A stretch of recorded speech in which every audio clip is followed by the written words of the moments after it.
The night Marcus called me worthless at dinner, I just smiled and took another sip of my wine. He had no idea that 3 hours earlier, I had walked into Henderson Luxury Motors and paid cash for the 1967 Shelby Cobra he'd been obsessing over for 15 years.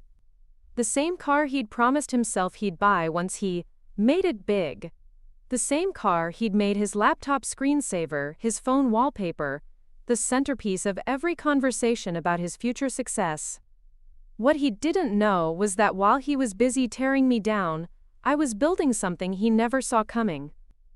By the time I was finished, he wouldn't just lose his dream car, he'd lose everything he thought made him a man. Before we jump back in, tell us where you're tuning in from, and if this story touches you, make sure you're subscribed, because tomorrow, I've saved something extra special for you.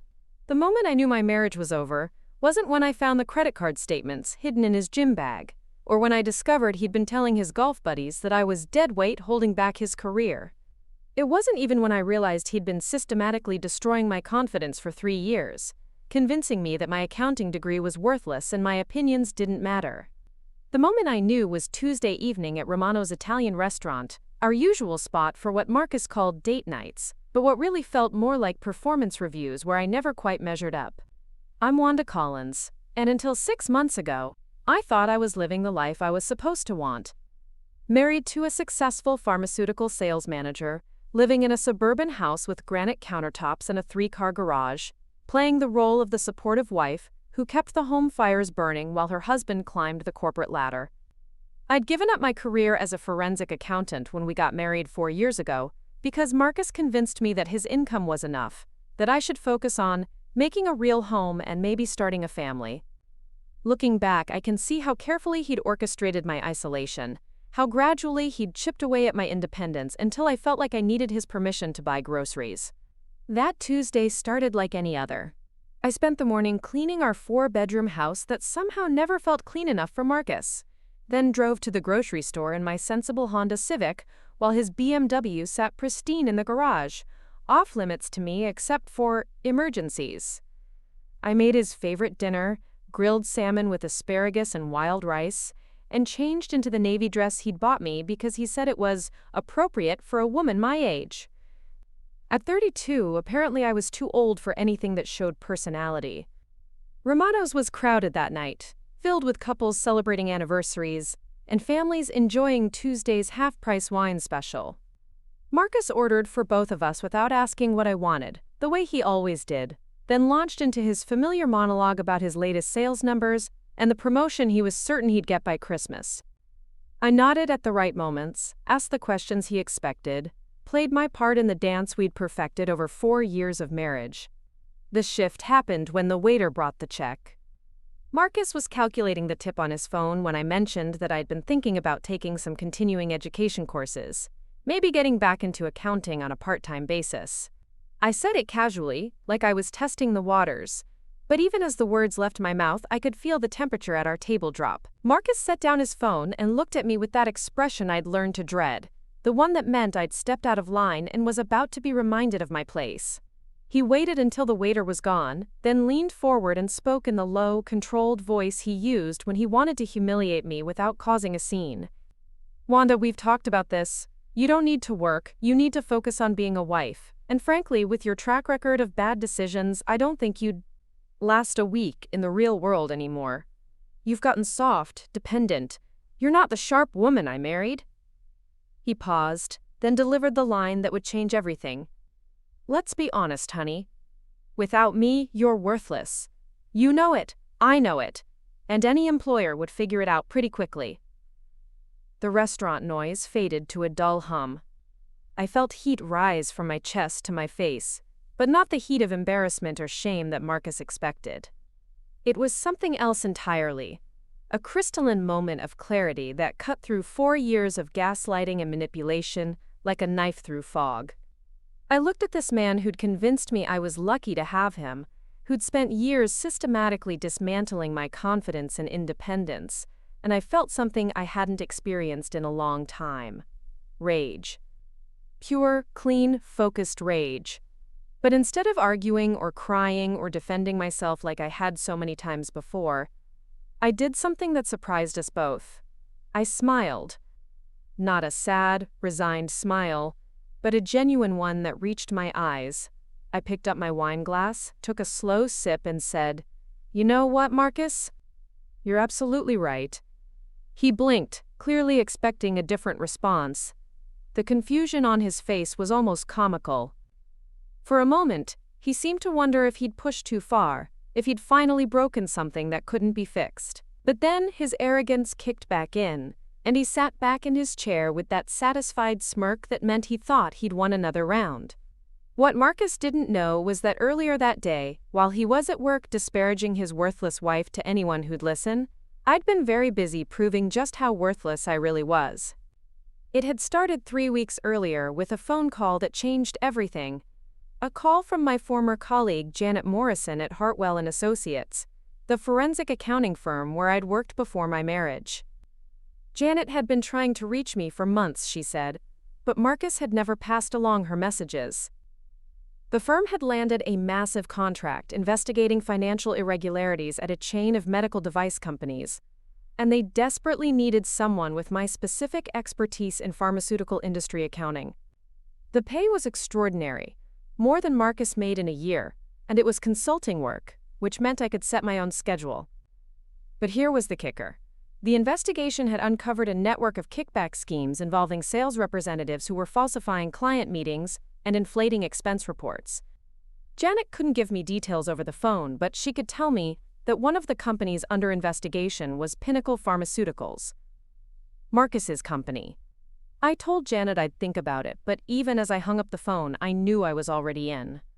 Not just because of the money or the chance to use my brain again, but because something in her voice told me that Marcus might be in more trouble than either of us realized. The next morning, after Marcus left for work, I drove to Hartwell & Associates for what I told myself was just an informational meeting. The office looked exactly the same. Glass walls, modern furniture, the energetic buzz of people solving complex financial puzzles. Janet greeted me like a long-lost sister, and within an hour, I was sitting in a conference room looking at spreadsheets that made my accounting heart sing.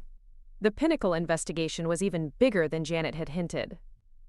Sales representatives across 3 states were involved in a scheme to overbill corporate clients for training seminars that never happened, inflate travel expenses for fake client meetings, and accept under-the-table payments from medical device companies in exchange for preferential treatment.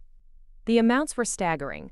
We were looking at potentially millions in fraudulent charges. But what made my blood run cold was seeing Marcus's name on dozens of expense reports that didn't add up. Hotel stays in cities where he had no scheduled meetings. Restaurant bills for client dinners that happened on nights when he was supposedly at home with me. Conference attendance fees for events that had been canceled. Preparing and narrating this story took us a lot of time. So if you are enjoying it, subscribe to our channel. It means a lot to us. Now, back to the story. Paperwork while I arranged for the car to be stored in a climate-controlled garage across town. Marcus would never see it sitting in our driveway, never know I owned it until I decided the time was right. When I walked out of Henderson Luxury Motors, I felt something I hadn't experienced in years: power. Not the petty satisfaction of a small victory, but the deep, bone-level knowledge that I was finally in control of my own life. Marcus had spent 4 years convincing me that I was weak, dependent, worthless without him. But I'd just spent my morning putting together a case that would send him to federal prison, and my afternoon buying his dream car with money I'd earned using skills he'd told me were useless. So when he looked me in the eye at Romano's that night and called me worthless, when he tried once again to make me feel small and grateful for his presence in my life, I smiled because I knew something he didn't. I knew that in 3 days, federal agents would be showing up at Pinnacle Pharmaceuticals with arrest warrants. I knew that his affair with Kelly was about to become very public when the prosecution introduced evidence of how he'd been spending stolen money on his girlfriend. And I knew that while he was sitting in a holding cell waiting for his lawyer, I'd be sitting behind the wheel of the car he'd dreamed about for 15 years. But more than any of that, I smiled because I'd finally remembered who I was before Marcus Collins convinced me I was nothing. I was Wanda Morrison. I'd kept my maiden name professionally even after the marriage. A forensic accountant who'd built her reputation on following money trails that other people missed. I was the woman who'd helped prosecutors secure convictions in some of the biggest white-collar crime cases in the state. I was smart, capable, and financially independent, and I'd let one man's manipulation convince me otherwise for far too long. The drive home from Romano's was quiet. Marcus was in an unusually good mood, probably because he thought he'd successfully put me back in my place with his worthless comment. He talked about the promotion he was expecting, the vacation house he wanted to buy, all the plans he had for our future that seemed to involve me shrinking smaller and smaller until I disappeared entirely. I nodded and made appropriate responses while calculating in my head how long it would take me to disentangle our shared assets before his arrest. We had a joint checking account, but I'd been quietly moving money into a separate account over the past 2 weeks. The house was in both our names, but with a federal fraud conviction, Marcus would likely lose any claim to assets purchased with stolen money. I'd already consulted with a divorce attorney, a sharp woman named Patricia Vance who specialized in cases involving financial crimes, and she'd assured me that I'd have no trouble securing an annulment once Marcus's criminal activities became public. When we got home, Marcus poured himself a scotch and settled into his leather recliner to watch the financial news. I went upstairs to our bedroom and opened my laptop, reviewing the final details of the case I'd helped build against him. Tomorrow, I'd be meeting with the prosecution team one last time before they move forward with arrests. In 72 hours, Marcus's world would implode, and he'd finally understand what worthless really meant. But tonight, I allowed myself a small preview of that satisfaction. I opened the email Tom Henderson had sent me with photos of my new Shelby Cobra, gleaming under the showroom lights like a promise of everything Marcus had tried to take from me. Freedom, independence, the knowledge that I was capable of achieving things he couldn't even imagine. I closed the laptop and looked out the bedroom window at Marcus's BMW sitting in our driveway. In a few days, that car would likely be seized as evidence, along with everything else he'd purchased with stolen money. His golf club membership, his expensive watch collection, probably even the house we were living in, all of it would be gone. But either my husband was the unluckiest sales rep in pharmaceutical history, or he was neck deep in the fraud we were investigating. I signed the consulting contract that afternoon. Janet agreed to keep my involvement confidential until the investigation was complete, which meant Marcus would have no idea that his worthless wife was currently unraveling his entire career. The irony was delicious, but it was also terrifying. If Marcus was involved in this scheme, if he'd been stealing from his company while lecturing me about fiscal responsibility and my poor decision-making skills, then our entire marriage was built on lies even bigger than I'd imagined. Over the next 2 weeks, I threw myself into the investigation with an intensity that surprised even me. Every morning after Marcus left for work, I'd drive to Hartwell's offices and spend 8 hours following money trails, cross-referencing expense reports, and building a case that was becoming more damning by the day. Every evening, I'd come home and cook dinner for a man who had no idea that his wife was documenting his crimes with forensic precision. The deeper I dug, the clearer the picture became. Marcus wasn't just padding his expense account or fudging the occasional hotel bill. He was a key player in the entire scheme, using his position as a regional manager to recruit other sales reps and coordinate the fraudulent activities. He'd been stealing from Pinnacle for at least 2 years, probably longer. The money he'd been using to pay for his BMW, his golf club membership, his expensive suits, it was all stolen. But the financial fraud was just the beginning. As I traced Marcus's activities, I started noticing other patterns that made my skin crawl. The client dinners that happened in restaurants 2 hours away from any actual clients were often followed by hotel charges. When I cross-referenced those dates with Marcus's text messages, which he'd carelessly left synced to our shared iPad, I found conversations with someone named Kelly that left no doubt about what kind of business he was conducting on these trips. Marcus wasn't just a thief. He was a cheating thief who'd been using stolen money to fund his affair while convincing me that I was too worthless to contribute anything to our household. The morning of our dinner at Romano's, I'd finally gathered enough evidence to present to the prosecution team. Janet and I spent 3 hours in a conference room with 2 assistant district attorneys, laying out a case that would likely result in federal charges for conspiracy, wire fraud, and embezzlement. The prosecutors were impressed by the thoroughness of our investigation and confident they could secure convictions for Marcus and at least 6 other sales representatives. But I wasn't done. The legal case would take months to build, and I wanted Marcus to understand exactly what he'd lost before the handcuffs came out. Which is why, on my way home from that final meeting with the prosecutors, I made a detour to Henderson Luxury Motors. I'd heard Marcus talk about that 1967 Shelby Cobra so many times, I could recite the specifications from memory. Arctic white with blue racing stripes, 427 cubic inch V8 engine, 4-speed manual transmission, one of only 348 ever made. He'd found this particular car 2 years ago and had been monitoring its sales status obsessively ever since. The asking price was $285,000, exactly the amount I'd just been paid for my consulting work on the Pinnacle investigation. The salesman, a silver-haired gentleman named Tom Henderson, recognized the car's significance immediately when I described it. "That Cobra's been the crown jewel of our showroom for 18 months, he said. "Your husband has excellent taste. We've had dozens of inquiries, but the owner is very particular about who gets to take her home." I smiled and opened my purse, pulling out a cashier's check made out for the full asking price. "I don't think that's going to be a problem." Tom's eyes widened. He'd clearly expected me to ask about financing options or payment plans, not to walk in with enough cash to buy the car outright. We spent the next hour handling. Cobra would still be mine, purchased with money I'd earned legitimately using skills I'd never lost despite 4 years of being told they were worthless. And when this nightmare was over, when the divorce was final and Marcus was serving whatever sentence federal judges handed down to white-collar criminals, I'd drive that car wherever I wanted to go.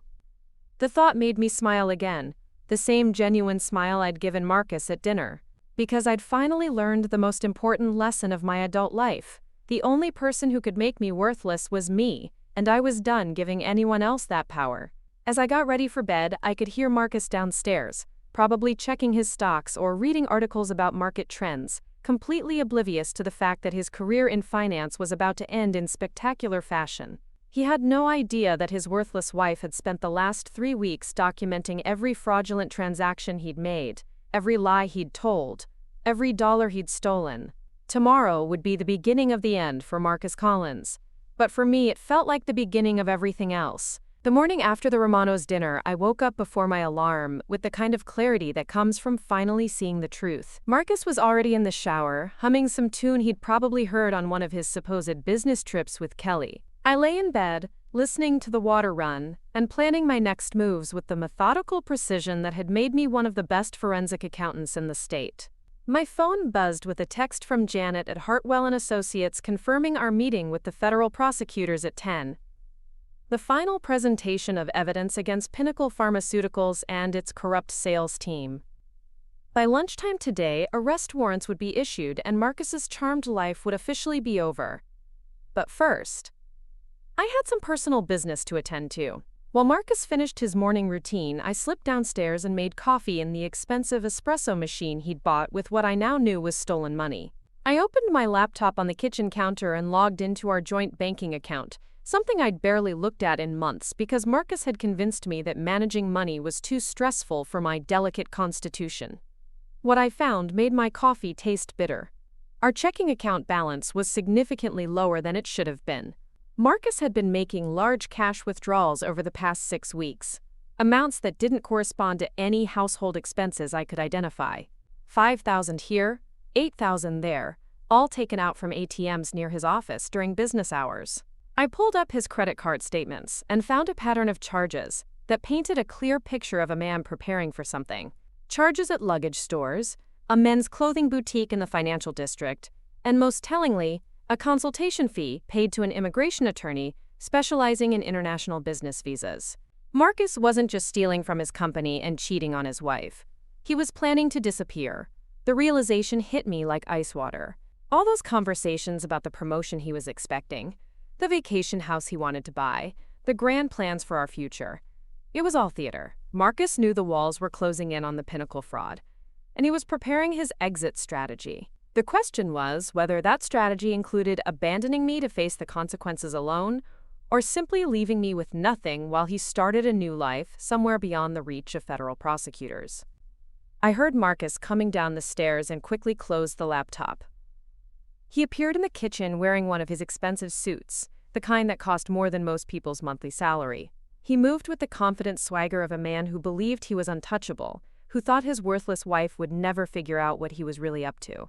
"Morning, honey," he said, kissing my cheek with the practiced affection of a man who'd been lying to his wife for years. "I might be late tonight. Big client meeting in Hartford." "Probably won't be home until after 10. Hartford was 3 hours away. I'd checked his calendar the night before, and there were no client meetings scheduled for today, which meant he was either meeting with Kelly or taking care of whatever preparations he needed for his planned disappearance. Either way, it gave me the entire day to advance my own plans without interference. "Of course," I said, playing the supportive wife role one last time. "Drive safely. I'll keep dinner warm." He grabbed his coffee and briefcase, pausing at the door to deliver one final insult disguised as concern. "Try to find something productive to do today, Wanda. Maybe organize the closets or something. It's good to have projects that match your skill level." I smiled sweetly. "I'll definitely find something that matches my skill level." After his BMW disappeared down our street, I allowed myself 5 minutes to pace around the kitchen, letting the rage flow through me and then transform into something more useful. Determination. Marcus thought he was playing chess while I was playing checkers. He had no idea that I'd been documenting his every move, building a case that would ensure he spent the next decade in federal prison instead of sipping cocktails on some tropical beach. At 9:30, I drove to Hartwell & Associates for what would likely be my final meeting as a consultant on the Pinnacle case. The prosecution team had assembled in the main conference room: Assistant U.S. Attorney Rebecca Martinez, her colleague David Chen, and FBI Special Agent Patricia Holmes. Janet was there too, along with 2 other forensic accountants who'd been working parallel aspects of the investigation. The evidence we'd compiled was overwhelming. Spreadsheets showing millions in fraudulent charges, email trails documenting the conspiracy between sales representatives, bank records proving money laundering through shell companies, and dozens of forged documents used to justify fake expenses. Marcus's name appeared on over 200 suspicious transactions, making him one of the primary targets of the investigation. But I'd brought something extra to this final meeting: the immigration attorney consultation and the recent cash withdrawals I discovered that morning. Rebecca Martinez's eyes lit up when I explained what they suggested. "He's planning to run," she said, making notes on her legal pad. "This changes our timeline. We need to move fast before he has a chance to liquidate more assets or leave the country." Agent Holmes nodded grimly. "We've been monitoring his communications, but if he's smart enough to use cash and avoid electronic trails, he could disappear before we execute the warrants." David Chen looked up from the financial documents spread across the conference table. "How confident are we that he doesn't know about the investigation?" I thought about Marcus's behavior over the past few weeks, the casual arrogance with which he'd continued stealing money and humiliating me, even as federal agents were building a case against him. "He has no idea," I said. "His ego won't let him believe that anyone, especially his worthless wife, could outsmart him." Rebecca made a decision that sent adrenaline surging through my veins. "We execute the arrests tomorrow morning. I'll have warrants signed by this afternoon. Agent Holmes, I want surveillance teams on all primary targets tonight in case anyone tries to run early." The meeting broke up with the efficiency of a well-oiled machine. Federal agents would be positioning themselves around Marcus's office building and our house by evening. Tomorrow morning, while Marcus was probably planning to tell me about another fake business trip, FBI agents would be placing him under arrest for conspiracy to commit wire fraud, money laundering, and embezzlement. But I wasn't done yet. I had one more card to play, and it required perfect timing. After leaving Hartwell & Associates, I drove across town to the storage facility where my Shelby Cobra was waiting. Tom Henderson had arranged for professional detailing and maintenance, and the car was even more beautiful than I'd remembered. Arctic white with racing stripes the exact shade of blue. As Marcus's eyes, it looked like power and freedom wrapped in vintage steel. I spent an hour with the car, learning its quirks and getting comfortable with the manual transmission I hadn't driven in years. The engine roared to life with a sound that made my heart race, and when I finally pulled out of the storage facility, I felt like I was driving my own personal Declaration of Independence. My next stop was Patricia Vance's law office. I'd been working with her quietly for 2 weeks, preparing divorce papers that would be filed the moment Marcus's arrest became public. Patricia was a sharp woman in her 50s, who specialized in cases where one spouse's criminal activities complicated the dissolution of marriage. She'd seen situations like mine before, and her approach was ruthlessly practical. Federal fraud convictions make divorce proceedings much simpler, she explained as we reviewed the paperwork. Assets purchased with stolen money become subject to seizure, which means you'll have clear claim to anything you brought into the marriage, plus whatever you've earned legitimately since then. The house will be complicated since it's in both names, but we can argue that mortgage payments made with fraudulent income should void his ownership stake. I signed the papers with a steady hand, officially ending my marriage to Marcus Collins before he even knew it was over. Patricia would file them tomorrow afternoon, timing the submission to coincide with the news of his arrest hitting local media. The afternoon was mine, and I spent it methodically erasing the last 4 years from my life. I opened individual bank accounts and transferred my legitimate assets away from anything Marcus could access. I changed the passwords on all my personal accounts and set up mail forwarding to a post office box. I packed the few belongings that truly mattered to me: family photos, important documents, the jewelry I'd inherited from my grandmother, and moved them to a furnished apartment I'd rented across town. Marcus had spent years convincing me that I was nothing without him, that I had no skills and no options beyond being his grateful wife. But as I systematically dismantled our shared life, I felt the intoxicating rush of competence that had made me fall in love with forensic accounting in the first place. Every detail mattered, every step had to be perfect, and I was very good at perfection. By 6 o'clock, I was sitting in the kitchen of what was still technically our house, but which felt more like a stage set for the final act of a very long play. I'd prepared Marcus's favorite meal one last time, not out of affection, but because I wanted everything to seem normal when the FBI agents knocked on our door in the morning. Marcus came home at 10:15, exactly when he'd predicted. He looked tired but satisfied, like a man who'd successfully concluded important business. He kissed my cheek again with that same practiced affection and asked about my day. "Very productive," I said, serving him a plate of the dinner I'd kept warm. "I finally found a project that matched my skill level." He laughed, missing the edge in my voice completely. "That's my girl. See? I told you that staying busy would be good for you." We ate in relative silence while Marcus scrolled through emails on his phone. I watched him carefully, noting the slight tension around his eyes that suggested stress he was trying to hide. Whatever he'd been doing in Hartford, whether it was meeting with Kelly or finalizing his escape plans, it hadn't gone as smoothly as he'd hoped. "Everything all right at work?" I asked innocently. "Just the usual corporate nonsense," he said, not looking up from his phone. "Some accounting irregularities they want the sales team to help clear up. Nothing major, just time-consuming."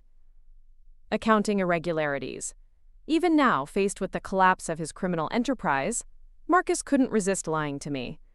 The investigation into Pinnacle Pharmaceuticals was front-page news in industry publications, and the irregularities he was dismissing so casually were federal crimes that would likely result in multiple life sentences. After dinner, Marcus retreated to his home office to catch up on paperwork. I could hear him on the phone, speaking in low, urgent tones that confirmed my suspicions about his planned escape. I didn't try to eavesdrop. I already knew everything I needed to know, and tomorrow the FBI would have recordings of whatever conspiracies he was hatching tonight. Instead, I went upstairs to our bedroom and laid out the clothes I'd wear tomorrow morning. A professional suit in navy blue, conservative but well-tailored. The kind of outfit that would photograph well when the local news crews inevitably showed up to cover Marcus's arrest. I wanted to look like exactly what I was, a competent professional who'd had the misfortune of marrying a criminal, not a naive victim who'd been fooled by his schemes. I set 2 alarms for 6 a.m., though I doubted I'd need them. This would likely be the last night I spent in this house, in this bed, pretending to be the woman Marcus had tried to convince me I was. Tomorrow I'd wake up as myself again, and Marcus would finally understand what worthless really meant. But sleep wouldn't come. I lay in bed listening to Marcus pace around his office, occasionally catching fragments of heated phone conversations that painted a picture of a man whose carefully constructed world was falling apart. Around midnight, I heard him making calls to what sounded like travel agencies, inquiring about last-minute flights to countries without extradition treaties. Too little, too late. By morning, federal agents would be monitoring every airport, train station, and border crossing within 500 miles. Marcus's window for escape had closed weeks ago, he just didn't know it yet. At 2 a.m., exhaustion finally overtook anxiety, and I fell into a dreamless sleep. My last conscious thought was of the Shelby Cobra waiting for me in its climate-controlled garage, gleaming and powerful, and mine in a way that nothing in this house had ever truly been mine. I woke at 5:30 to the sound of Marcus showering again. Through the bathroom door, I could hear him singing, actually singing, like a man without a care in the world. The cognitive dissonance was staggering.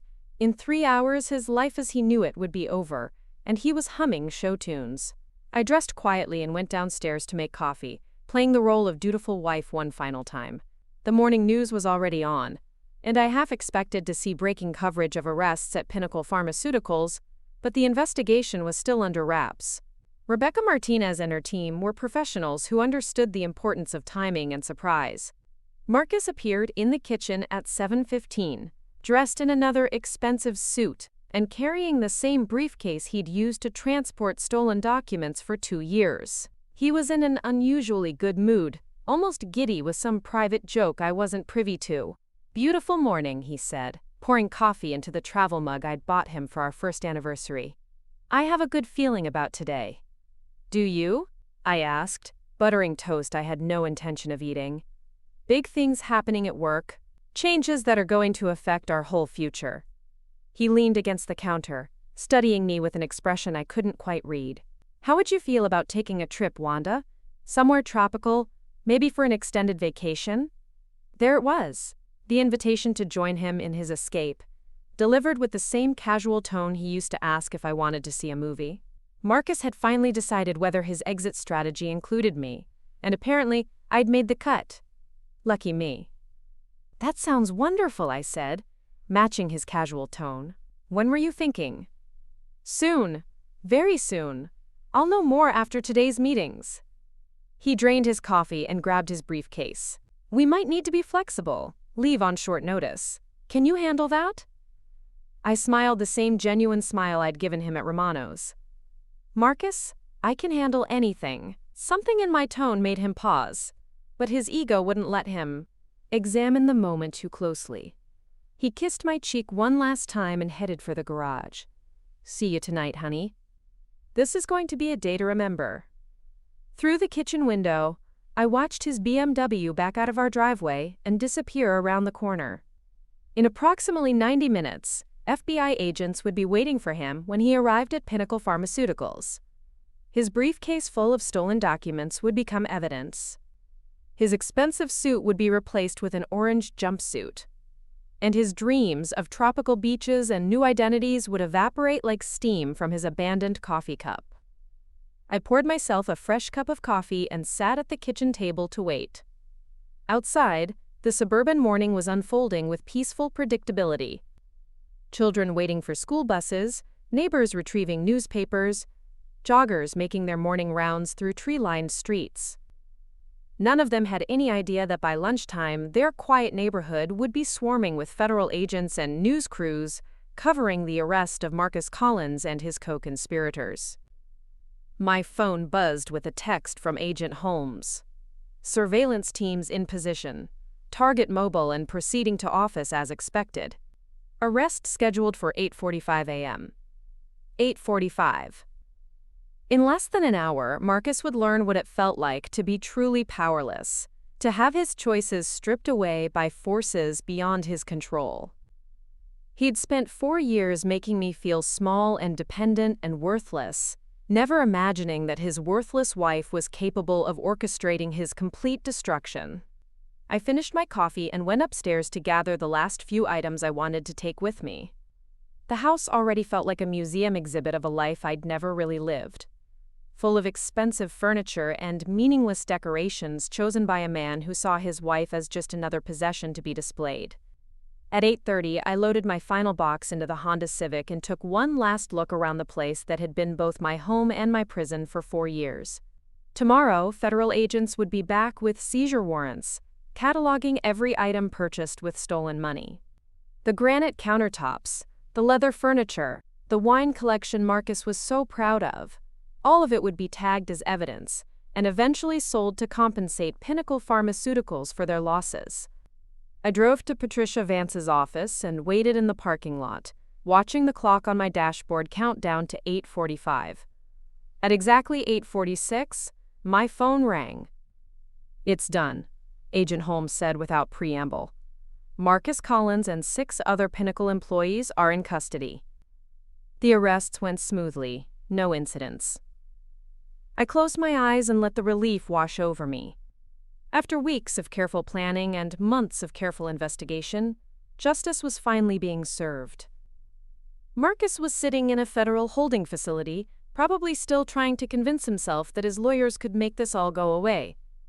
"How did he react?" I asked. "Like a man who genuinely didn't see it coming. Kept insisting there'd been some mistake, demanding to call his wife." Agent Holmes paused. "He has no idea you were involved in building the case against him, does he?" "None whatsoever." "Good. Keep it that way until the prosecution decides whether they need your testimony at trial. For now, you're just the unsuspecting spouse of a criminal defendant." After hanging up with Agent Holmes, I sat in Patricia's parking lot for another few minutes, processing the magnitude of what had just happened. 4 years of marriage, 2 years of systematic theft, months of investigation, and it all came down to a few minutes in a corporate parking lot where Marcus Collins learned that his actions had consequences. But this wasn't the end of the story. It was barely the middle.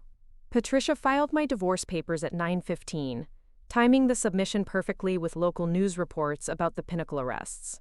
By 10 a.m., Marcus's mugshot was circulating on social media alongside headlines about pharmaceutical fraud and corporate corruption. By 11, reporters were camped outside our house, hoping to interview the wife of the man who'd allegedly stolen millions from his employer. I watched the coverage from Patricia's office, feeling a mixture of satisfaction and surreal disbelief. The man on the television screen being led away in handcuffs was my husband, the person I'd shared a bed with for 4 years. The man who'd convinced me I was lucky to have him. Now he was just another white-collar criminal facing decades in federal prison. But there was one more surprise waiting for him, one final revelation that would drive home exactly how thoroughly his worthless wife had outmaneuvered him. At noon, I drove to Henderson Luxury Motors to retrieve my Shelby Cobra. Tom Henderson had seen the morning news and put the pieces together immediately. "That's your husband they arrested?" he asked, his expression a mixture of sympathy and professional curiosity. "Soon-to-be ex-husband," I said, signing the final paperwork to transfer the car to my name. "And yes, that's him." Tom studied me with new respect. "You bought this car with your own money, didn't you? Money you earned legitimately?" "Every penny." I handed him the completed forms. "Is there any way to get a message to someone in federal custody?" He raised an eyebrow but didn't ask questions. "I have a friend who's a bail bondsman. He might be able to arrange something unofficial." An hour later, Marcus received a visitor at the Federal Detention Center. Not his lawyer, not a family member, but a representative from Henderson Luxury Motors, with photographs of a pristine 1967 Shelby Cobra and a message from its new owner. The photos showed every angle of the car Marcus had dreamed about for 15 years, the car he'd planned to buy with stolen money once he'd established his new identity in some tropical paradise. But the ownership documents and the photos bore a different name: Wanda Collins, purchaser and sole legal owner. The message was simple: your wife wanted you to know that she found a project that matched her skill level. According to Tom's friend, Marcus stared at the photos for 20 minutes without speaking. Then he asked the messenger to repeat the message 3 times, as if he couldn't quite process what he was hearing. Later that afternoon, Patricia called with news that Marcus had requested an emergency meeting with his court-appointed attorney. He was apparently eager to discuss the terms of a potential plea agreement, specifically asking about asset forfeiture and whether his wife would face any charges related to his crimes. The irony was delicious. Marcus was finally worried about my welfare, but not out of love or concern for my future. He was terrified that I knew more than I'd let on, that his worthless wife might actually be smart enough to have figured out what he was doing. He wanted to know if I was a co-conspirator or a victim, and his freedom might depend on the answer. What he didn't know was that I was neither. I was the architect of his downfall, the woman who'd used skills he'd dismissed to build the case that would destroy him. I was the wife who'd smiled when he called me worthless, because I knew I'd already proven him wrong in ways he couldn't imagine.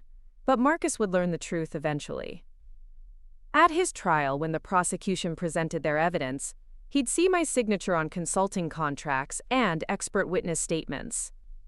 He'd realize that every transaction he'd made, every lie he'd told, every dollar he'd stolen, had been documented by the woman he'd spent 4 years convincing she was too stupid to understand money.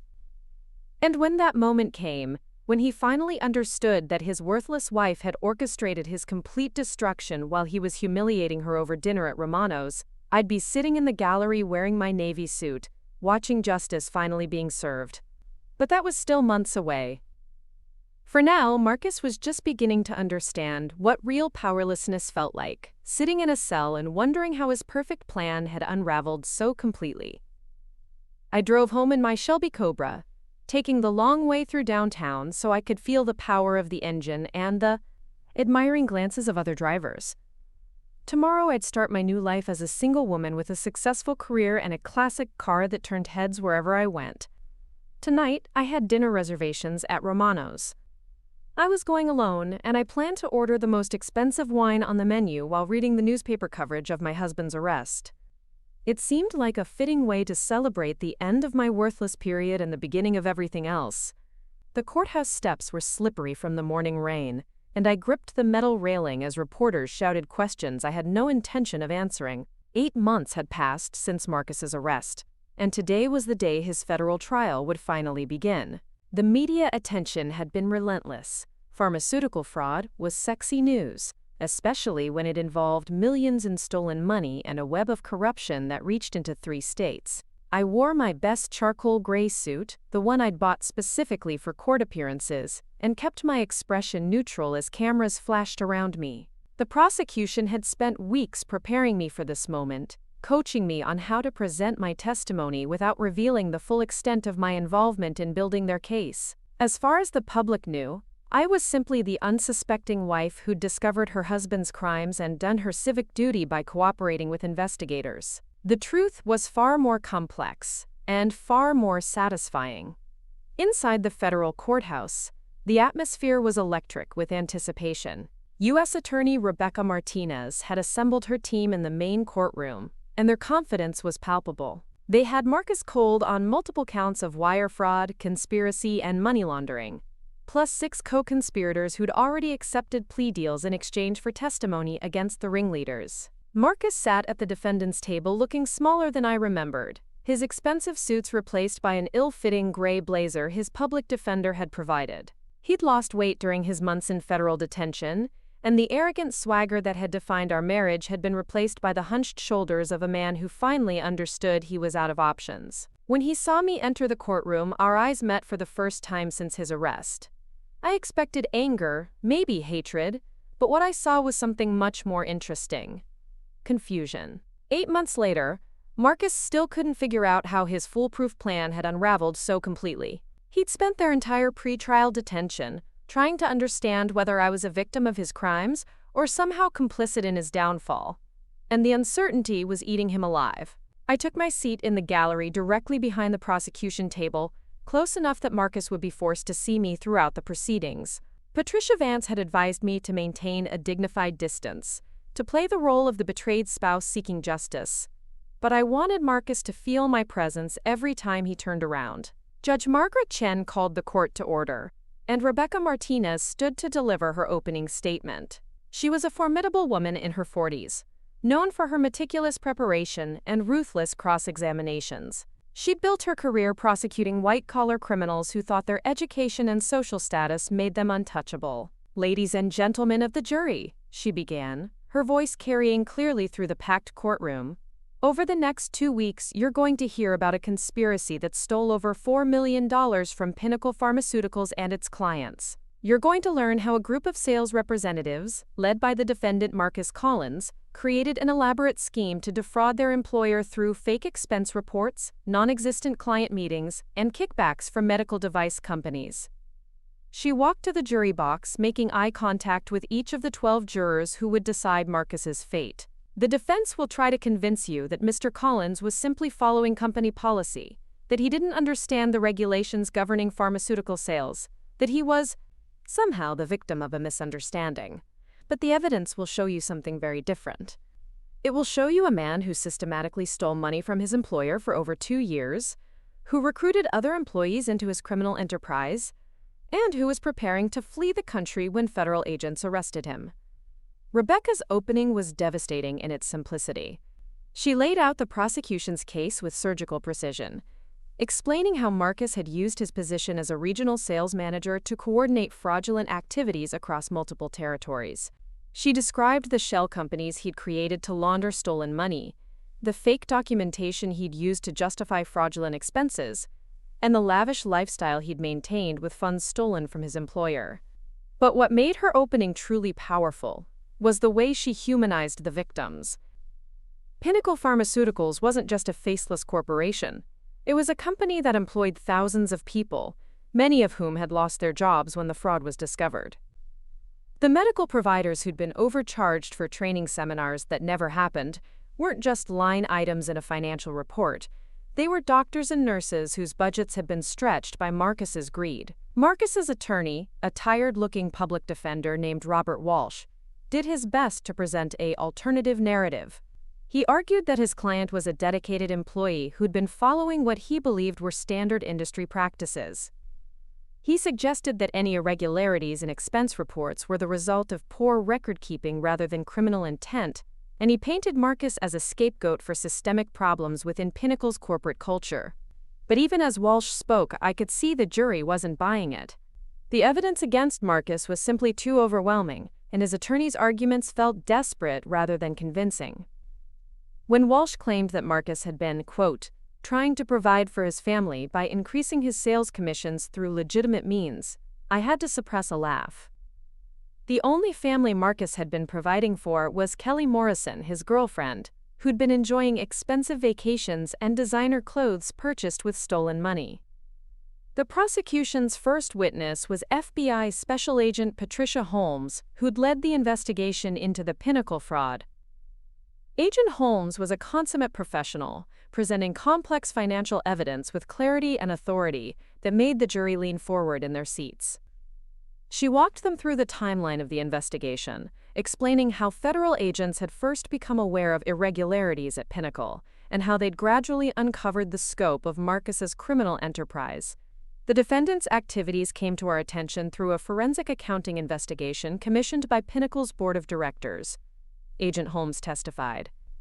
Initial analysis suggested that expense report irregularities in the Northeast region were significantly higher than industry norms, which prompted a more detailed examination of individual sales representatives' activities. She described how investigators had traced suspicious transactions back to Marcus and his co-conspirators, documenting a pattern of fraud that had been ongoing for at least 24 months. Bank records showed that Marcus had received over $600,000 in fraudulent reimbursements and kickback payments, money he'd used to finance a lifestyle far beyond what his legitimate salary could support. When Walsh cross-examined Agent Holmes, he tried to suggest that the investigation had been rushed, that federal agents had been eager to make arrests without fully understanding the complexities of pharmaceutical sales practices. But Agent Holmes had decades of experience testifying in federal court, and she systematically dismantled every argument Walsh presented. Mr. Walsh, she said patiently, pharmaceutical sales regulations are clearly defined by federal law. Your client wasn't confused about company policy. He was deliberately violating federal statutes governing healthcare fraud. The second day of testimony focused on the technical aspects of Marcus's crimes. Rebecca Martinez called witnesses from Pinnacle's accounting department, who explained how expense reports were supposed to be processed and what safeguards existed to prevent fraud. She brought in executives from medical device companies who testified about the illegal kickback schemes Marcus had negotiated in exchange for preferential treatment. But the most damaging testimony came from Dr. Jennifer Walsh, a hospital administrator who'd been overcharged for training seminars that Marcus claimed to have conducted at her facility. Dr. Walsh had meticulous records, showing that no Pinnacle representatives had visited her hospital during the dates listed on Marcus's expense reports, and her testimony effectively destroyed any remaining credibility his defense might have maintained. "I've worked with pharmaceutical representatives for 15 years, Dr. Walsh testified. "I personally approve all training sessions and maintain detailed visitor logs. Mr. Collins never set foot in our facility during the time periods covered by these expense reports." Marcus's reaction to this testimony was visible from across the courtroom. His shoulders sagged and he spent long moments staring at the table in front of him, apparently realizing that his carefully constructed lies were crumbling under the weight of documentary evidence. On the third day, Rebecca Martinez called Marcus's former colleague and co-conspirator David Brennan to testify. Brennan had accepted a plea deal early in the investigation, agreeing to cooperate with prosecutors in exchange for a reduced sentence. His testimony was devastating because it came from someone who'd participated directly in Marcus's criminal enterprise. "Marcus recruited me into the scheme during a sales conference in Atlanta," Brennan testified. He explained how to inflate expense reports by claiming reimbursement for fake client dinners and non-existent travel expenses. "He showed me how to create fictitious meeting reports that would justify the fraudulent charges." Brennan described in detail how Marcus had organized the conspiracy, using his position as regional manager to coordinate fraudulent activities among multiple sales representatives. He testified about meetings where Marcus had distributed templates for fake expense reports and provided guidance on how to avoid detection by corporate auditors. "Marcus told us that the company was making billions in profits, that they'd never miss a few thousand here and there," Brennan continued. "He said we were just taking what we deserved for exceeding our sales quotas." During cross-examination, Walsh tried to portray Brennan as an unreliable witness whose testimony was motivated by his desire to minimize his own sentence. But Brennan's account was corroborated by extensive documentation, including emails and recorded phone conversations that supported every aspect of his testimony. The fourth day brought testimony from Kelly Morrison, Marcus's girlfriend, who'd been granted immunity in exchange for her cooperation with the investigation. Kelly was a stunning brunette in her late 20s, who worked as a marketing coordinator for a medical device company. Her relationship with Marcus had been going on for over a year, funded entirely by money he'd stolen from Pinnacle Pharmaceuticals. Kelly's testimony was perhaps the most personally painful for me to hear, not because I still had feelings for Marcus, but because it highlighted the complete duplicity of our marriage.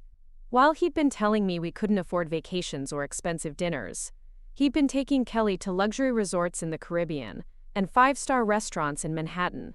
"Marcus told me he was getting a divorce," Kelly testified, her voice barely audible in the packed courtroom. "He said his wife didn't understand his ambitions, that she was holding him back from achieving his potential." She described expensive gifts Marcus had bought her, jewelry, designer clothes, even a down payment on a BMW, all purchased with stolen money while he was lecturing me about fiscal responsibility. She testified about trips they'd taken together to Las Vegas and Miami, vacations Marcus had supposedly been taking alone for business purposes. But what made Kelly's testimony truly devastating was her description of Marcus's future plans. She revealed that he'd been preparing to leave the country permanently, that he'd shown her brochures for tropical properties, and discussed starting a new life somewhere beyond the reach of American law enforcement. "He said we could disappear," Kelly testified, tears streaming down her face. "He had fake identification documents and offshore bank accounts. He was planning to liquidate everything and flee to Costa Rica." During cross-examination, Walsh tried to suggest that Kelly was lying to protect herself from prosecution, but her testimony was supported by extensive physical evidence. Federal agents had recovered the fake identification documents from Marcus's office safe, along with brochures for Costa Rican real estate and correspondence with immigration attorneys specializing in international relocations. When Kelly finished her testimony, I watched Marcus carefully for his reaction. His face was completely expressionless, but I could see his hands trembling slightly as he gripped his pen.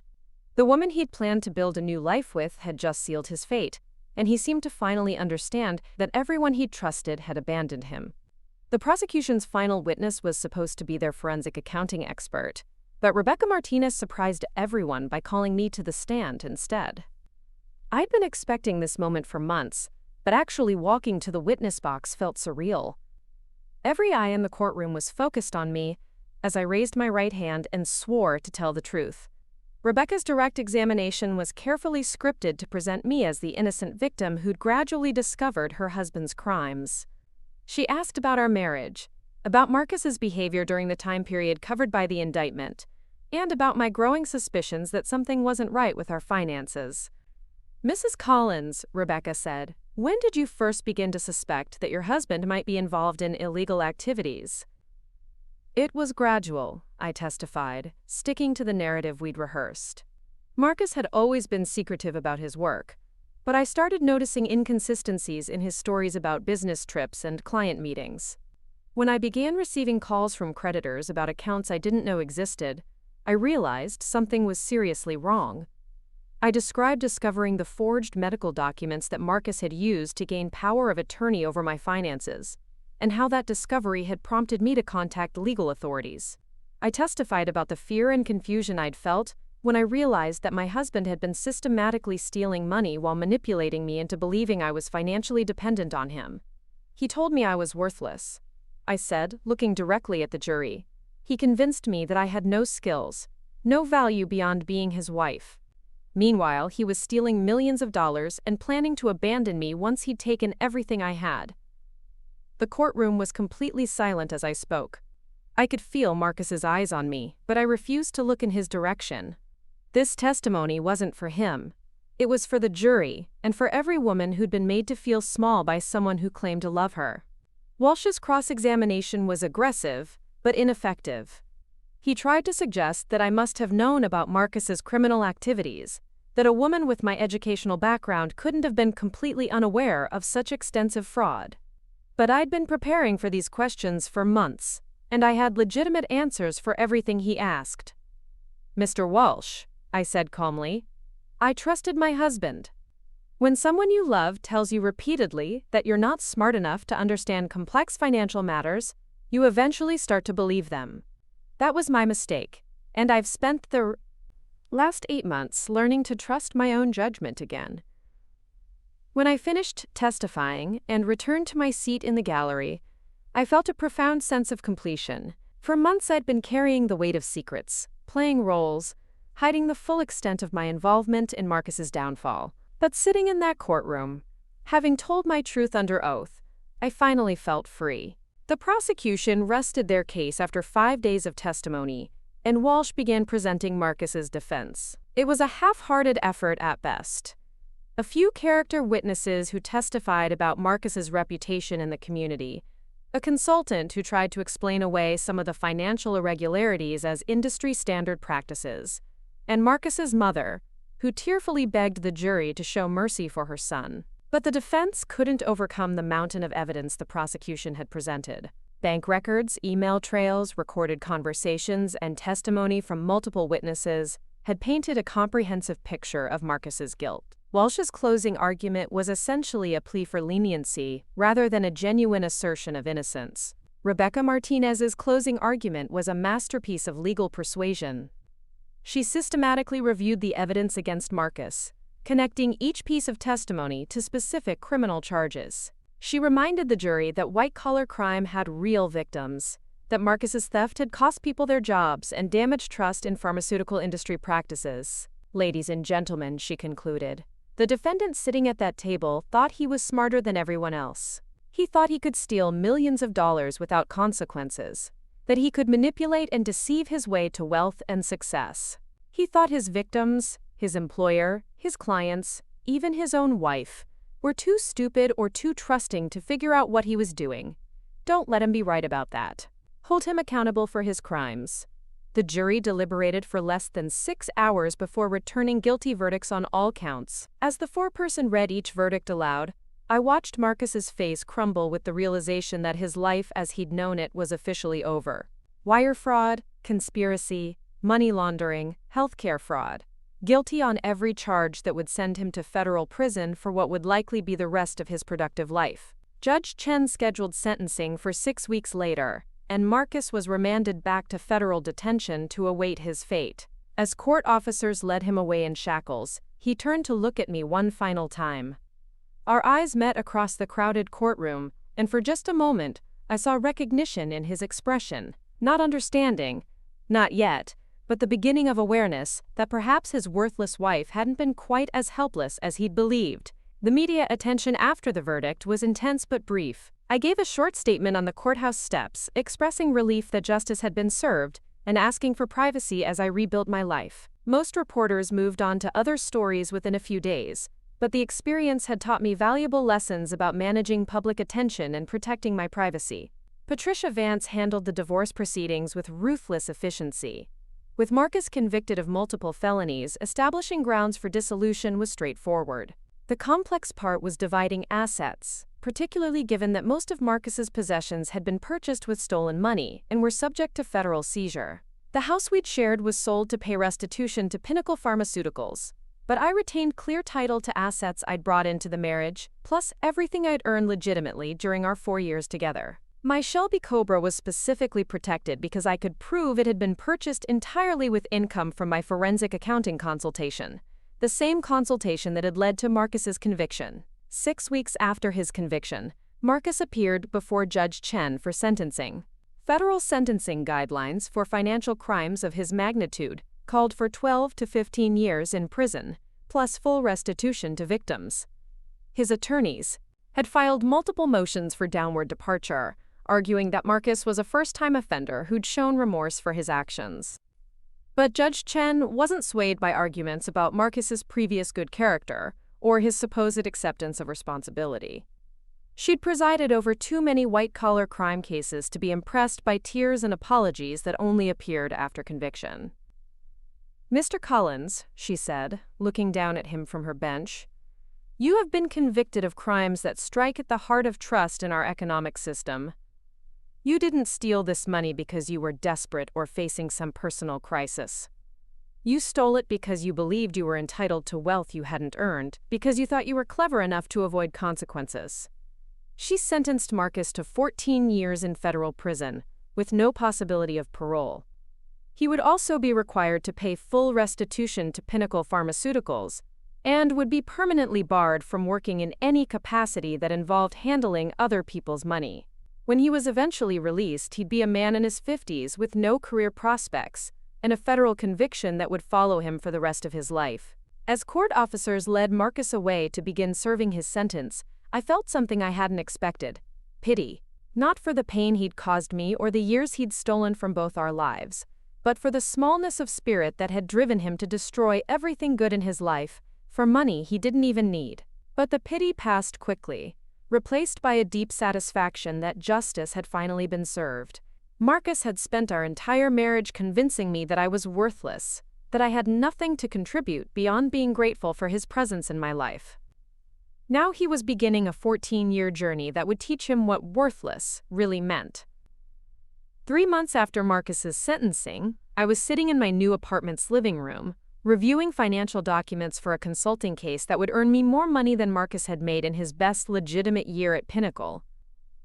The apartment was smaller than our suburban house had been, but it was mine in a way that nothing had been mine during my marriage.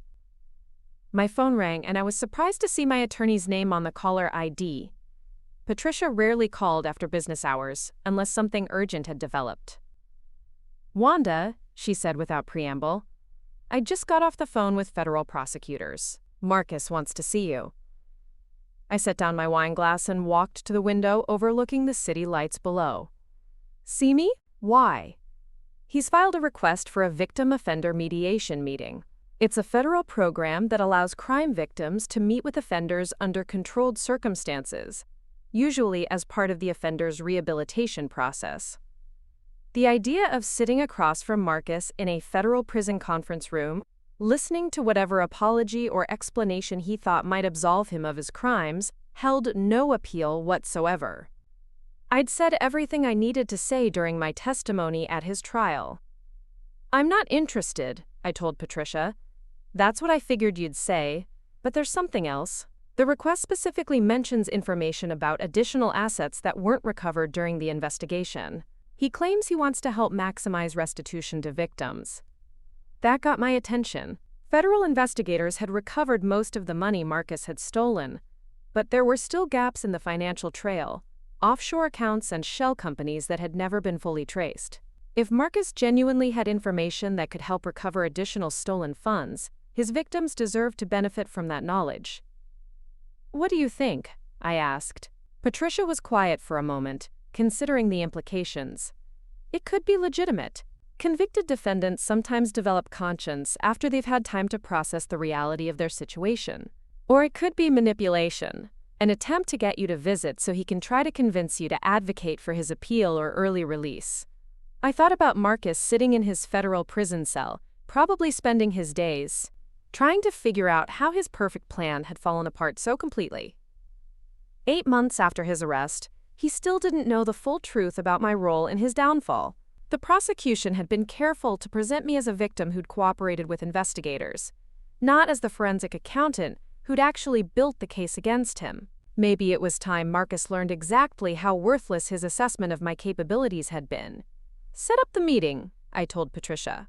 2 weeks later, I walked through the security checkpoints at Federal Correctional Institution Danbury, a medium-security prison about 90 minutes from my apartment. The victim offender mediation program required extensive background checks and psychological evaluations for all participants, but Patricia had expedited the process through her contacts in the federal system. The conference room was small and sterile, with a metal table, plastic chairs, and a guard stationed outside the reinforced glass door. Marcus was already waiting when I arrived, wearing an orange jumpsuit that made his pale complexion look almost gray. He'd lost more weight since his sentencing, and his once perfect hair was now cut in the standard prison style that eliminated any trace of vanity. He stood when I entered, a gesture that seemed automatic rather than respectful. Up close, I could see that prison life was taking its toll. The arrogant confidence that had defined him during our marriage had been replaced by a wariness that suggested he was learning to navigate social dynamics he'd never had to consider as a successful pharmaceutical executive. "Wanda," he said, his voice hoarse with emotion. "Thank you for coming. I wasn't sure you would." I took the chair across from him and set my purse on the table between us. "Patricia said you have information about missing assets." Marcus winced at my direct approach, apparently hoping for some preliminary conversation that might ease us into more difficult topics. But I had no interest in small talk with the man who'd spent 4 years systematically destroying my self-worth while stealing millions of dollars from his employer. "I do," he said, reaching into his jumpsuit pocket and pulling out a folded piece of paper. "There are 3 offshore accounts that federal investigators never found, about $400,000 total, held in banks in the Cayman Islands and Switzerland." He slid the paper across the table, and I unfolded it to find detailed account information, passwords, and contact details for the foreign banks. If the information was accurate, it represented a significant recovery of funds that could be distributed to Marcus's victims. "Why now?" I asked, studying the account details. "You've had 8 months to provide this information to prosecutors." Marcus looked down at his hands, which were clasped tightly on the table. "I've had time to think about what I did, about the people I hurt. I know I can't undo the damage, but I thought maybe this could help a little." It was a reasonable explanation, the kind of transformation story that prison counselors encouraged and parole boards liked to hear. But I knew Marcus too well to believe that his motivations were purely altruistic. He wanted something from me, and he was using the missing assets as leverage to ensure this meeting happened. "What else?" I asked. Marcus looked up, surprised by my directness. "What do you mean? You didn't arrange this meeting just to give me account numbers you could have provided to federal prosecutors through your attorney. What do you really want, Marcus?" He stared at me for a long moment, apparently reassessing his approach. During our marriage, he'd been able to manipulate me through a combination of intellectual intimidation and emotional manipulation. But the woman sitting across from him now wasn't the insecure wife he'd left behind when federal agents arrested him. "I want to understand," he said finally. "How did they find out? The investigation? The evidence? How did it all come together so perfectly?" There it was. The question that had been eating at him for 8 months. The puzzle he couldn't solve from his prison cell. Marcus couldn't accept that his crimes had been discovered through routine corporate auditing or random federal oversight. He needed to believe that his downfall had been the result of exceptional investigative work, not the inevitable consequence of his own arrogance and carelessness. "Does it matter?" I asked. "It matters to me." His voice carried a hint of the old arrogance, the entitled demand for information that had characterized our marriage. I planned everything perfectly. The shell companies, the fake documentation, the offshore accounts. It should have been undetectable. I leaned back in my plastic chair and studied the man who'd once convinced me I was lucky to be married to him. Even now, facing 14 years in federal prison, Marcus couldn't admit that his criminal enterprise had been poorly conceived and clumsily executed. He needed to believe he'd been undone by forces beyond his control rather than his own incompetence. "You want to know how they found out?" I asked. Marcus nodded eagerly, leaning forward like a student anticipating the solution to a complex problem. I reached into my purse and pulled out a business card, setting it on the table between us. It was cream-colored stock with elegant black lettering. Wanda Morrison, CPA, Forensic Accounting Specialist, Hartwell & Associates. Marcus stared at the card for a long moment, his brain apparently struggling to process what he was seeing. He picked it up and read it again, then looked at me with growing confusion. "I don't understand," he said. Hartwell & Associates was contracted by Pinnacle Pharmaceuticals to investigate financial irregularities in their Northeast sales region. I explained, my voice professionally neutral. "I was the lead forensic accountant on the case. I spent 3 weeks documenting your crimes before federal prosecutors obtained arrest warrants." The color drained from Marcus's face as the implications of what I was telling him began to sink in. His worthless wife, the woman he'd convinced couldn't understand basic financial concepts, had been the architect of his destruction. "That's impossible," he whispered. "Is it? I have a master's degree in accounting from NYU and 15 years of experience in forensic financial investigation. You convinced me to give up my career when we got married, but you never actually destroyed my credentials or my professional relationships." Marcus was shaking his head, apparently unable to accept what he was hearing. "You couldn't have known about the Pinnacle investigation. You were at home, cooking dinner, cleaning house. While you were at work telling your colleagues about your worthless wife, I was at Hartwell's offices documenting every fraudulent transaction you'd made." I interrupted. "Every fake expense report, every kickback payment, every dollar you stole. I traced it all back to you with forensic precision." I could see the exact moment when full understanding hit him. His eyes widened with shock, then narrowed with something that looked like rage. The man who'd spent our marriage lecturing me about my poor decision-making skills and lack of business acumen was finally realizing that his worthless wife had outmaneuvered him completely. "You set me up," he said, his voice barely controlled. "No, Marcus. You set yourself up. I just documented what you'd already done." He slammed his hand on the metal table, causing the guard outside to look up from his magazine. "You manipulated the investigation. You led them to me." "I provided evidence of crimes you'd already committed," I said calmly. "Crimes you were stupid enough to document in detail, using your real name and traceable bank accounts. You made it easy, Marcus. Almost insultingly easy." The rage in his eyes was quickly replaced by something more dangerous: calculation. Even in prison, facing 14 years for his crimes, Marcus was trying to figure out how to use this information to his advantage. "No one knows about your involvement," he said. "The prosecution presented you as a victim, not as an investigator. If this comes out, if people learn that you were actually working against me during our marriage." "What? You'll tell your cellmates that your wife outsmarted you? You'll file an appeal claiming you were framed by a woman you spent 4 years calling worthless?" Marcus fell silent, apparently recognizing that any attempt to expose my role in his conviction would only highlight his own stupidity and incompetence. What jury would sympathize with a man who'd been outwitted by the wife he'd been psychologically abusing for years? "The offshore account information," I said, picking up the paper he'd given me. "Is it accurate?" He nodded reluctantly. "Good. I'll make sure it gets to the appropriate authorities so your victims can recover as much of their money as possible." I stood to leave, but Marcus reached across the table and grabbed my wrist. The guard immediately moved toward the door, but I held up my other hand to signal that I was okay. "Wanda, please," Marcus said, his voice breaking with desperation. "I know I hurt you. I know I was wrong about everything. But we were married for 4 years. That has to count for something." I looked down at his hand gripping my wrist, remembering all the times he'd used physical intimidation to reinforce his psychological control over me.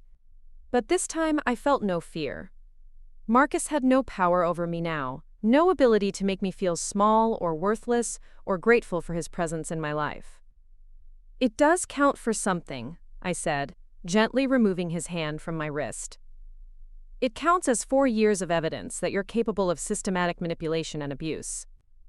4 years of proof that you see other people as objects to be used for your own benefit." I picked up my purse and walked toward the door, then turned back to face him one final time. "Marcus, do you want to know the worst part about all of this? It wasn't your crimes that destroyed our marriage. It was the way you treated me. If you'd been a loving husband who'd made some terrible financial decisions, I might have found a way to forgive you. But you spent 4 years convincing me I was worthless while you were stealing millions of dollars and cheating on me with your girlfriend." Marcus stared at me with an expression of complete defeat, finally understanding that he'd lost more than his freedom and his career. He'd lost the only person who'd ever truly loved him, and he'd thrown that away for money he didn't need and validation he didn't deserve. "The woman you called worthless just sent you to prison for 14 years, I continued. "Think about that while you're serving your sentence. Think about what that says about your judgment, your intelligence, and your worth as a human being." I walked out of that prison conference room and didn't look back. In the parking lot, I sat in my car for a few minutes, processing the emotional weight of finally telling Marcus the truth about his downfall. Part of me felt satisfaction at seeing his arrogance finally crumble, but mostly I felt relief that this chapter of my life was truly over. That evening, I drove to a hilltop overlooking the city and pulled out my phone to call Patricia.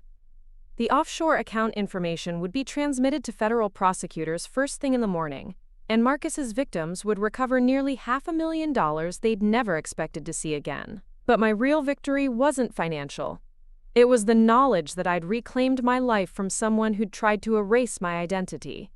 I was no longer the grateful wife of a successful executive. I was Wanda Morrison, forensic accountant, classic car owner, and survivor of psychological abuse who'd turned her skills against her abuser and won. 6 months later, I was featured on the cover of Forensic Accounting Quarterly for my work on the Pinnacle case. The article praised my thoroughness and professional expertise, calling the investigation, quote, "a masterclass in financial crime detection." My phone rang for weeks afterward with consulting offers from law firms and corporations seeking my services. Marcus's name appeared in the article only as the primary defendant in the conspiracy, a footnote in the story of my professional success. He was exactly where he belonged, forgotten by everyone except the federal correctional system that would house him for the next 13 years. I kept the Shelby Cobra in climate-controlled storage most of the time, but every few weeks I'd take it out for long drives through the countryside. There was something deeply satisfying about driving a car that represented everything Marcus had wanted but would never have, purchased with money I'd earned using skills he'd dismissed as worthless. The engine's roar reminded me that I was no longer the woman who'd sat quietly at Romano's while her husband humiliated her in public. I was someone who'd fought back, who'd used her intelligence and professional skills to ensure that justice was served. I was someone who understood her own worth, and who would never again allow anyone to convince her otherwise. Sometimes I wondered if Marcus had learned anything from his spectacular fall from grace, if prison had taught him to value the things he'd thrown away for money and power. But mostly I didn't think about him at all. He'd become irrelevant to my life, a cautionary tale about the dangers of underestimating people you claim to love. I had my own story now, one that didn't include grateful wives or worthless assessments or dinner table humiliations. It was a story about resilience, professional competence, and the sweet satisfaction of proving wrong everyone who'd ever doubted my capabilities. And every time I drove that beautiful Shelby Cobra, every time I felt the power of its engine and the admiring glances of other drivers, I smiled and remembered the night Marcus called me worthless. because that was the night I decided to show him exactly what worthless really meant. Up next, you've got 2 more standout stories right on your screen. If this one hit the mark, you won't want to pass these up. Just click and check them out.